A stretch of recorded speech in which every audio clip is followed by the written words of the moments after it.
Түстің суға түстің мен үшін, енді міне бағың берді жемісін. Бала қыранышыңға шықса бұл күнде, мұның бәрі әке сенің жеңісің.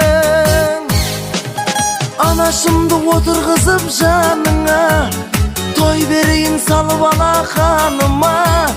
Ей адамдар, шүкіршілік етіңдер, мұны өмірде әкелерің барына. Тек әкелер сендер ғана лайықсың хан сарайы патша тағына. Тек әкелер сендер ғана лайықсың хан сарайы патша тағына.